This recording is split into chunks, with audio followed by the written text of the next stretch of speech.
안녕하세요, 미망이입니다. 여러분, 신약을 공부하다 보면 반드시 넘어야 할 산이 있습니다. 그것은 바로 바울신학이라는 산입니다. 이 바울신학이라는 것은 바울이 가졌었던 신학적인 사조에 대해서 이야기를 하는 건데요. 2000년이 지난 지금도 많은 학자들이 서로 각자 다른 견해를 가지고 바울에 대해서 연구하고 바울에 관해서 책을 내고 있습니다. 그리고 이 중 가장 핫한 주제는 바로 바울이 생각한 칭의가 어떤 개념이었는가, 바울이 생각한 하나님으로부터 오는 의는 무슨 개념이었는가에 관한 논쟁이 가장 핫하고 뜨거운데요. 아쉽게도 저는 신학생 시절에 이 부분에 있어서 좀 친절하게 설명해주는 책을 보거나 친절하게 가르쳐주시는 교수님을 만나지는 못했습니다. 그래서 좀 혼자 공부했었던 기억이 나는데요. 그래서 준비해봤습니다. 짜잔!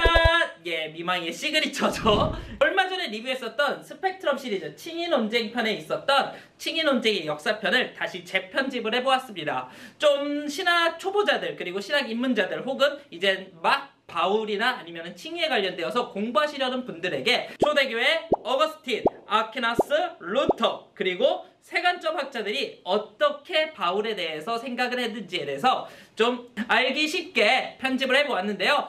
신학 초보자 여러분들, 이 영상 정말 짧은 영상이니까 재밌게 봐주시고요. 여러분들이 이 영상을 통해서 바울신학이라는 큰 산을 좀 걷는 첫걸음이 되었으면 좋겠습니다. 자, 그럼 저와 같이 칭의 논쟁의 역사를 그 누구보다 잘 알려줄 일타 강사 미망이를 모셔보도록 하겠습니다. 미망이님 나와주세요.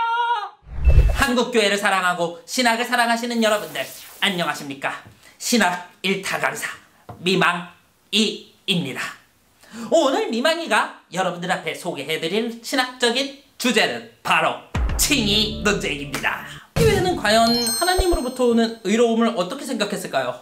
통일되어 있지 않았어요. 그냥 이 당시에는 우선적으로 로마의 박해가 있었고, 그리고 이제 로마의 박해가 끝나고 나서는 제일 먼저 신학적인 논쟁이 붙었었던 거는 예수 그리스도가 하나님의 창조된 피조물이냐 아니면 하나님과 동일한 본질이시냐, 이것만 가지고서 지금 100년 정도를 토론을 했기 때문에 사실 칭의에 관련되어서는 토론할 여지나 토론할 거리가 없었어요. 그래가지고 이게 뭔가 정립이 제대로 되어 있지 않아 있었어요. 다만 초기 교회의 믿음 안에서 좀 특이한 부분이 있다면 침례 과정이 겁나 빡셌어요. 외부적인 박해를 받음에도 불구하고 초대교회는 침례 과정이 3년에서 5년 정도까지 시간이 걸릴 정도로 그 과정이 되게 타이트하고 되게 압박적이었어요. 그렇기 때문에 이 사람들은 침례를 아무한테나 주지도 않았고 또 아무나 침례를 받을 수도 없었어요. 이 사람들은 믿음이라는 것은 내가 침례를 받고 내가 정말 새로운 존재로 완전하게 태어나는 것. 그래서 이 사람들은 내가 침례를 받는 순간 완전히 새롭게 변화되는 존재가 되고 그때 하나님이 의롭다고 인정해 주신다고 생각을 했어요. 그리고 두 번째 특이점은 이 사람들은 자기가 침례를 받잖아요. 이렇게 하나님으로부터 오는 의로움을 얻었잖아요. 그러면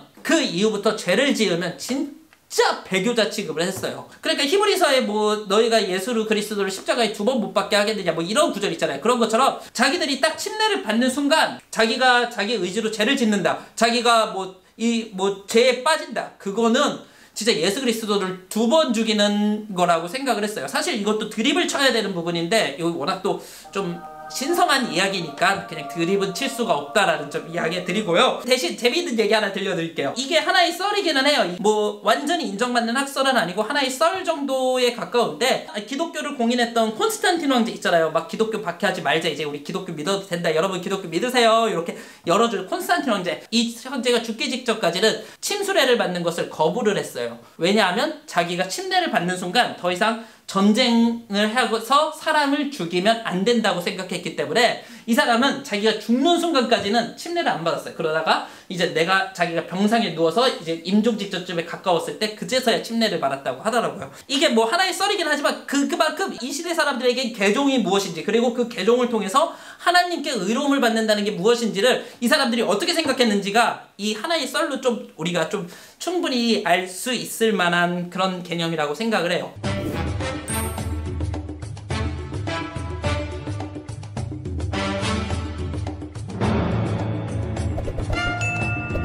이렇게 중구난방식이었었던 그 칭의에 관련되었던 부분을 정리하는 사나이가 바로 등장해요. 바바바바바, 바로 어거스틴이에요. 이 어거스틴도 맨 처음에는 이 칭의, 믿음으로부터 오는 의와 그리고 인간이 자기 의지로, 자기 행위로 오는 의로움에 대해서 좀 왔다 갔다 했어요. 한쪽에서는 믿음은 하나님이 주시는 거고, 그리고 그 하나님이 주시는 그 믿음에 우리는 저항할 수가 없어서 그냥 하나님이 믿음을 주시면 우리 확 이끌려가, 이러는 쪽도 있었고, 또 한편의 마음에서는 인간의 자유의지로 내가 하나님에 대해서 믿겠다라고 이렇게 생각하는 또 이런 마음도 있었다고 해요. 그러다가 어거스틴이 나중 가서는 딱 한쪽 생각에 완전히 고착을 해요. 바로 하나님께 의로움을 받으려면 믿음이 있어야 하고, 그리고 이 믿음조차도 하나님이 선물로 주시는 것이다 라고 딱 이야기를 해요. 즉 인간 자체가 스스로 믿음을 가질 수 없을 정도로 부패되고 오염된 존재라고 어거스틴은 이야기를 한 거죠. 근데 사실 이 어거스틴 이전에도 이런 주장을 하는 사람들이 많이 있었어요. 그런데 이 어거스틴이라는 인물이 칭의 논쟁에 있어서 굉장히 중요한 이유는 이게 그냥 단순하게 그 이전에 그냥 교부한 사람이 이런 이야기를 했다 수준이 아니라, 어거스틴은 좋게 말하면 강력한 카리스마를 가진 상태에서 반대 의견을 좀 척살하였고, 나쁘게 말하면 이 폭력적으로 야이씨 내 말 안 따라와, 너 뭐 알아? 야 네가 뭘 아는데, 야 너 나랑 토론 좀 해보자, 대신 너 토론에서 너 지면 너 무조건 이단이야, 약간 이런 스타일의 좀 우리 형님이셔가지고, 이 어거스틴의 등장 이후로 이제 대부분의 사람들이 아까 이야기했던 어거스틴의 칭의교리에 맞게 사람들이 생각을 하게 돼요. 물론 어거스틴한테 개긴 사람들도 있었어요. 그쪽에 대표적인 사람이 바로 팔라기우스라는 수도사인데, 이 수도사가 보기에는 내가 내 스스로 인간이 자유의지를 가지고서 하나님께 나아가려고 노력을 하면 된다고 생각을 하는데, 어거스틴한테 걸렸을 때 그냥 팡 부서지고, 그러면서 이제 좀 이 칭의교리와 동시에 기독교 교리의 큰 기둥 중 하나인 원죄교리, 그리고 원죄에 따른 칭의교리가 이렇게 해서 두 다리가 딱 놓아진 게 된 거죠.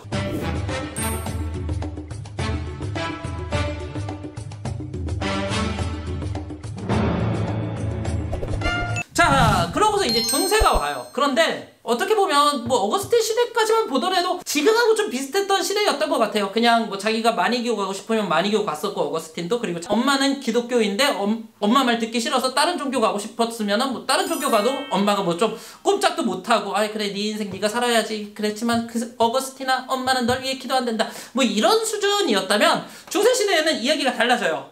엄마! 저 교회 가기 싫어요. 엄마 믿음은 엄마 믿음이고 나는 도저히 하나님이 안 믿어져요 라는 그 말을 입 밖에 내는 순간, 바로 왜냐면 중세시대는 모든 사람들이 모태신앙이고 모든 사람들이 태어나 보니까 다 교회를 갈 수밖에 없는 상황이 돼버렸어요. 그러니까 이 사람들이 자연스럽게 나는 하나님으로부터 의로움을 얻었어, 하나님이 나에게 믿음을 주셔서 나는 태어나면서부터 이렇게 교회를 다니네, 룰루랄라 이렇게 되어버린 거죠. 그러다가 이제 사람들이 생각한 거는, 야 그렇다면 이 하나님이 우리를 이렇게 태어나게 해주신 것, 그리고 하나님이 이렇게 믿음을 주신 것, 이거는 또 무슨 의미일까라고 여기에 좀 집중해서 생각을 했고, 그러면서 중세 때의 사람들은 야 하나님께 의로움을 받게 되고 나서 우리는 그 상태가 어떻게 변화가 되냐, 우리의 상태는 어떻게 변동을 시킬 수 있냐라고 하면서 여기에 있어서 고민을 많이 했고, 이 고민을 좀 많이 정립을 한 사람이 똑똑한 천사박사 토마스 아퀴나스예요.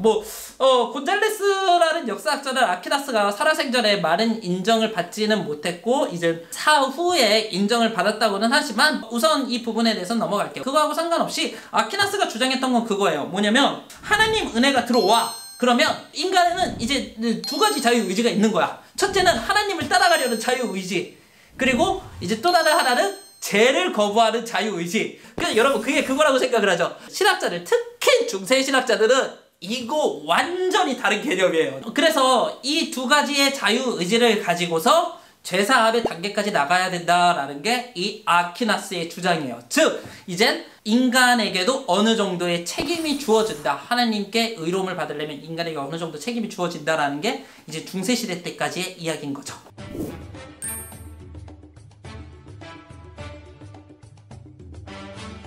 주장이에요. 자, 중세시대까지 왔어요. 근데 그러면 중세시대 이후에 여기에 있어서 리스크는 무엇이었을까요? 아마 대부분 이젠 좀 교회에서 많이 들으셔서 알겠지만, 중세교회가 그러면서 변화의 과정이라는 것에 대해서 되게 많이 집착을 하기 시작하는 거예요. 그러니까 여러분, 내가 어떤 집단에 있어. 그리고 그 집단에서 내가 승급을 하기 위해서 시험을 보잖아요. 그러면 어느 측면에서는 이 시험이 정말 필요해. 이 시험을 통해서 아닌 사람들은 걸러내고 맞는 사람들은 딱 정말 올려야 되는 정말 좋은 시험이 있는가 반면에 세상에 아니 이 시험을 왜 봐? 그 사람의 직무와 전혀 상관없는 시험을 봐서 전혀 상관없이 걸러내고, 그리고 오히려 그 과정에 있어서 예식이나 비용이나 이런 것들은 더 많이 들어가서 그냥 말 그대로 속빈강정, 그냥 겉모습은 화려하지만 진짜 좀 속으로는 진짜 내실은 하나도 없는 그런 시험 과정도 있잖아요. 전도사에서 목사로 가기 위해서 과정고시가 있어요. 근데 이 과정고시를 그냥 살펴보면, 근데 이제 중세 교회의 그 변화의 과정이 지금 방금 제가 말한 그런 시험 과정으로 점점 변질이 되기 시작해요. 그러니까 막 이제 여러분들이 교회에서 들었던 것처럼 중세 교회가 면제부라고 하죠. 면벌부 판매하고 막 뭐 쓸데없는 막 여러 과정을 만들어내고 막 그러는 게 다 이제 이때의 이야기인 거예요. 그런데 이제 어떤 한 사람은 이게 교회야! 이러면서, 그리고 교회 문 앞에다 하면서 이 교회가 잘못된 것에 대해서 95개의 논제를 적은 이제 문장을 붙인 사람이 나오죠. 그래요. 바로 마틴 루터예요.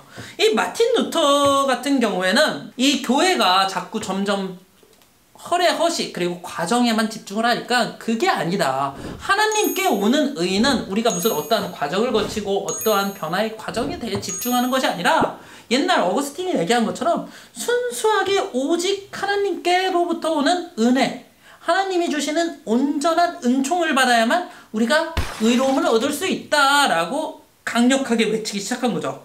질문 하세요. 네, 괜찮아요. 질문 자유롭게 하세요. 어거스틴 거 그대로 베낀 거 아니냐고? 좋은 질문이에요. 굿. 사실 이거는 어거스틴을 연구하는 학자들과 종교개혁가들을 연구하는 학자들 사이마다 좀 내용이 달라요. 근데 이제 이 책을 기준으로만 설명해 드릴게요. 이 책을 기준으로 살펴봤을 때 어거스틴 같은 경우에는 이제 하나님으로부터 이렇게 믿음이 쫙 오잖아. 그러면은 성화의 과정까지도 이렇게 쫙 온다고 생각을 했어요. 근데 종교개혁가들은 하나님으로부터 오는 믿음 하고, 그리고 이제 내가 또 하나님의 사람으로서 이제 또 견인이 되는 것, 차 질질 끌어가는 견인이 아니라 견디고 인내하는 그 견인의 과정, 성화의 과정을 좀 명확히 분리를 시켜요. 그러니까 어거스틴은 이제 올인원이라면은 이제 종교개혁가들은 약간 조금 더 세부적으로 좀 나누는 스타일에 가까웠죠. 왜 이렇게 굳이 세부적으로 나누냐라고 했을 때, 이거는 제가 봤을 때는 중세신학의 영향 때문이 아닐까 싶어요. 아까도 얘기한 것처럼 뭐 하나님께 나아가는 의지가 죄를 거부하는 의지, 뭐 그게 그거 아니야 라고 했을 때 그 당시 신학자들에게 그게 그거가 아니었던 것처럼 종교개혁가들도 아직까지는 중세 시대의 신학적인 영향을 받았고 중세의 서상의 영향을 받았기 때문에 이 부분을 좀 칼같이 나눴던 것 같아요. 물론 역사상 루터는 그거를 나누지는 않았어요. 다만 이제 루터의 후예들, 종교개혁가, 루터가 죽고 나서 계속 종교개혁을 일으키는 사람들은 이 부분을 딱 명확하게 나누면서 계속해서 자신들의 진영의 아젠다를 딱 이렇게 명확하게 쌓기 시작하죠.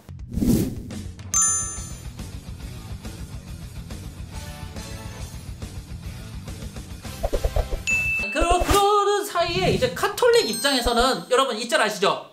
너희 거의 꼼짝 말고 있어 이 빨랑구놈 새끼들아, 내가 탱크로 너희 머리를 다 부셔버릴 거야. 가톨릭 입장은 딱 그거였어요. 그래, 우리가 뭔가 좀 너무 허례허식과 허위에 조금 쩔어 있었어. 우리가 반성은 할게. 근데 이 당시 가톨릭 입장에서는 어쨌든 반란군 놈의 새끼들이었던 거예요. 그렇다 보니까 오히려 이 사람들은 어떻게 하냐, 자신들 내부적으로 반성을 하는 의미에서 새로운 수도의 그 영화 미션이나 아니면 영화 사일런스와 같이 되게 선한 것들을 많이 했었던 수도회였던 예수회를 만들면서 자신들 나름대로 반성을 해요. 그러면서 동시에 종교개혁가들하고는 명확한 선을 그어야 되기 때문에 아까 앞서 제가 중세신학 때 말씀드렸던 아퀴나스의 신학을 강조를 해요. 그러면서 20세기 때까지는 딱 종교개혁 진영과 가톨릭 진영이 계속 이렇게 서로 맞부딪히면서 이제 싸우고 이제 지지리 볶고 계속 그랬던 거죠.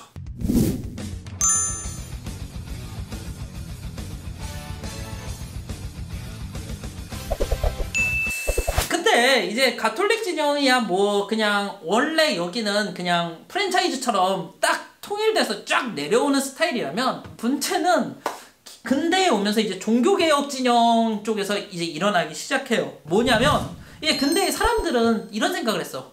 아니 우리가 인간이 노력을 하면 지금 뭐 다 할 수 있고 과학과 산업이 이렇게 발달이 되는데 왜 인간은 죄인이라고 스스로를 여기고 왜 스스로 인간 스스로가 계속해서 이렇게 우리는 하나님이 은혜를 못 주시면 믿음이 없어 이렇게 찌질하게 살아야 되는가?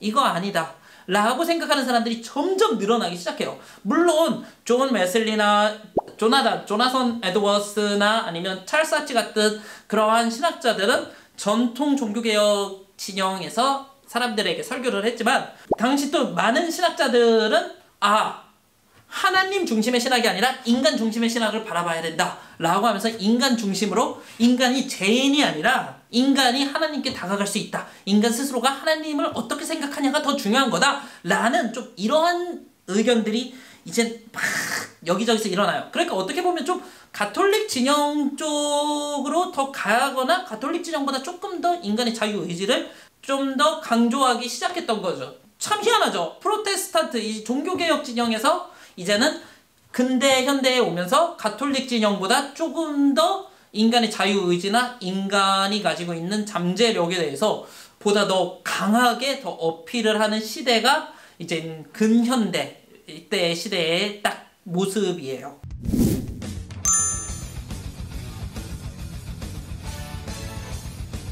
야, 우리는 왜 어거스틴이나 루터가 바울을 제대로 이해했다고 생각하지? 어거스틴이나 루터가 바울의 서신을 제대로 이해 못한 거 아닐까? 라는 질문이 던져지기 시작해요. 그 중에 대표적인 인물이 여러분들이 잘 아는 슈바이처 그 의사쌤 동명이인 아니야 의사쌤 이 양반이 이과의 정점인 의술도 찍으셨고 또 문과의 정점인 철학 계열인 신학에서도 정점을 찍으셨어. 이 양반이 신학만 연구했으면 아마 내가 봤을 때 신학계가 정말 많이 바뀌었을 텐데 어쨌든 진짜 천재야. 이 양반이 이제 이런 거에 질문을 던지는 거야. 바울은 정말 하나님으로부터 오는 믿음, 하나님으로부터 오는 은총 이것만 주장을 했을까? 라는 질문을 던지기 시작한 거야. 그러면서 슈바이처 이후 스텐달이라는 학자는 바울이 강조하고 싶었던 것은 믿음으로부터 오는 의가 아니라 율법을 안 지켜도 하나님께 의로움을 얻을 수 있다는 것이었지 어거스틴이나 종교개혁가들의 주장과는 조금 거리가 멀다라고 이야기를 하고 있어. 그러면서 이 스텐달의 의견을 받아들인 사람들이 그 이전의 전통적인 관점을 고수하고 있었던 사람들을 옛관점이라 부르고 우리들은 새로운 관점으로 이제 바울을 바라본다 해서 새관점이라는 그러한 용어가 생기기 시작한 거야. 자, 배터리가 중간에 광탈이 되어서 다시 찍습니다. 그러니까 옛관점이라는 말은 사실은 근데 원래 있는 말이 아니야. 그냥 새관점 학자들이 우리는 이제 바울을 새롭게 해석한다. 새로운 패러다임으로 우리는 바울을 바라본다 라고 해서 새관점이라는 단어가 생긴 거지. 그렇게 해석을 하지 않고 전통적으로 혹은 보수적으로 바울을 해석한다고 해서 교수님 옛관점이시네요.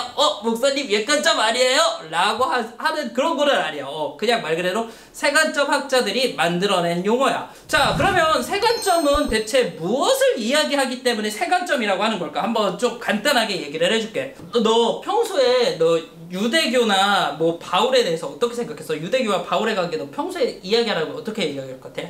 너는 좀 어떻게 이야기할 것 같아? 그치? 맞아. 평소 우리가 이제 생각하는 유대교 어떤 느낌이야? 약간 율법만 강조하고 막 율법 안 지키면 막 이 쓰레기 이러면서 막 이러는 막 이런 느낌이잖아. 근데 이제 새관점을 주장하는 사람들은 유대교는 그런 종교가 아니라는 거야. 이 사람들도 바울과 같이 하나님의 은혜로 구원을 받고 하나님으로부터 오는 은혜로 이 하나님을 믿을 수 있다라고 생각을 하고는 있었대. 그런데 바울이 거부했던 거는 딱 율법이 이방인들에게 있어서는 너무 무거운 짐이었으니까 이 율법이 주는 짐을 거두어 버리자. 그리고 예수 그리스도를 통해서 하나님께로 나아갈 수 있다라는 것을 이방인에게 알려주자라는 게 딱 바울의 논리였다라는 거지. 그러니까 이 바울이 애초에 계획했던 건 그거야. 나 믿으니까 나 이제 뭐 율법 뭐 필요 없어. 율법은 쓰레기야. 뭐 지키는 거 행동 하나도 필요 없어. 그런 게 아니라 하나님께로 나아갈 때 율법이 필요가 없고 예수 그리스도가 필요한 거고, 그리고